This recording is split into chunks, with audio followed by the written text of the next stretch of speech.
Walter Tull was born on the 28th of April 1888 in Folkestone.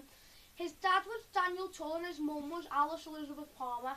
His grandfather was a slave in Barbados and his grandmother was from Kent. He began his education at the Northbourne School, which is now known as Mundella Primary School in Folkestone. When Tull was 7 in 1895, his mother died of cancer. A year later, his father married Alice's cousin, Clara Palmer.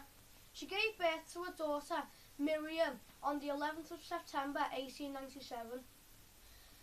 3 months later, Daniel Tull died from a heart disease.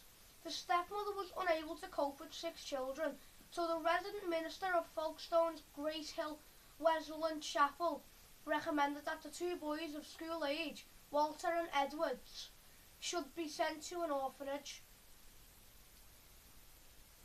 From the age of 9, Tull was brought up in the children's home and orphanage, now known as Action for Children, in Bethnal Green, London.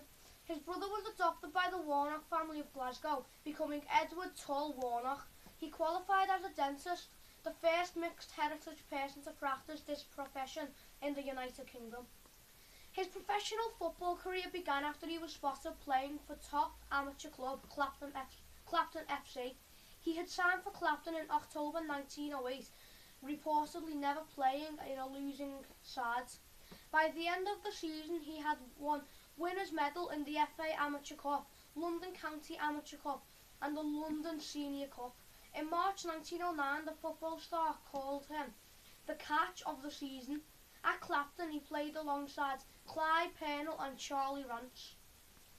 When Walter Tull was 21, he signed for the Football League First Division team, Tottenham Hotspur, in the summer of 1909. After a close season tour of Argentina and Uruguay, making him the first mixed heritage professional football to play in Latin America. Tull made his debut for Tottenham in September 1909 at inside forward against Sunderland, making him the 3rd mixed heritage player to play in the top division after goalkeeper Arthur Wharton of Sheffield United and Billy Clark of Aston Villa. He made his home Football League debut against FA Cup holders Man U in front of over 30,000.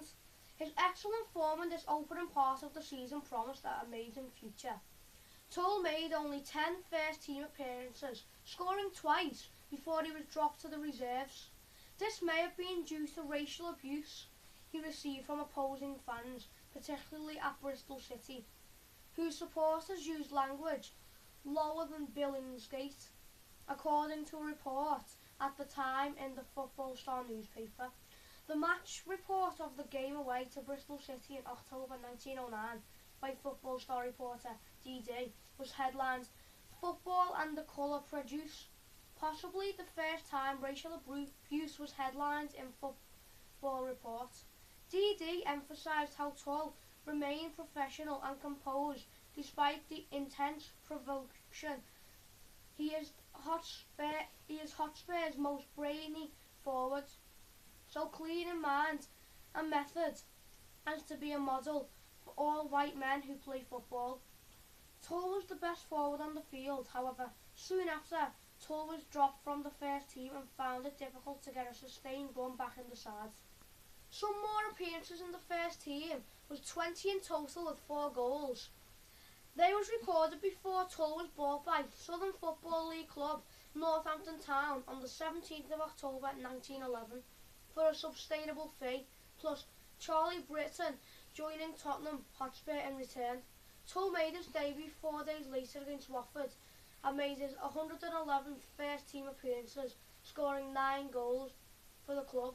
The manager Herbert Chapman, also a Methodist, was a former Spurs player and played as a young man with Arthur Wharton and Stalybridge Rovers.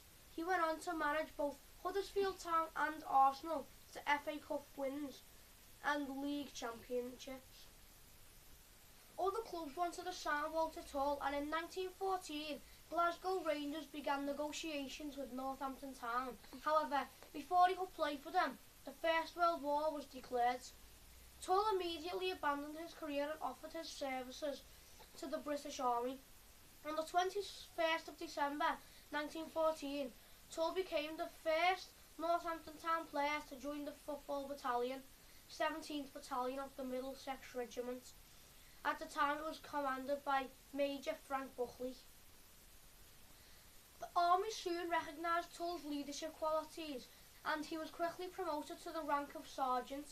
Tull arrived in France on the 18th of November 1915. He was initially billeted at Les Cassius, 16 miles from the front line. He had still not seen action when he wrote a letter to Edward Tull Warnock in January 1916. For the last 3 weeks my battalion has been resting some miles distance from the firing line, but we are now going up to the trenches for a month or so. Afterwards we shall begin to think about coming home on leave. It is very monotonous life out here where one is supposed to be resting, and most of the boys prefer the excitement of the trenches. However, once on the Western Front, he found life difficult. In May 1916, he was sent home suffering from acute mania, also called shell shock. He soon recovered and was back in action by the 20th of September. Tull took part in the major Somme offensive, which resulted in 420,000 British casualties. Tull survived this experience, but in December 1916, he developed trench fever and was sent home to England to recover. Walter Tull had impressed his senior officers and recommended that he should be considered for further promotion. When he recovered from his illness, instead of being sent back to France, he went to officer training school at Galleys in Scotland. Despite military regulations forbidding any Negro or person of colour being an officer, Tull received his commission in May 1917.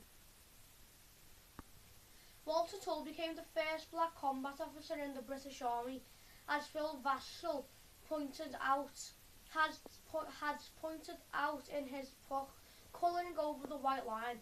According to the Manual of Military Law, black soldiers of any rank were not desirable during the First World War.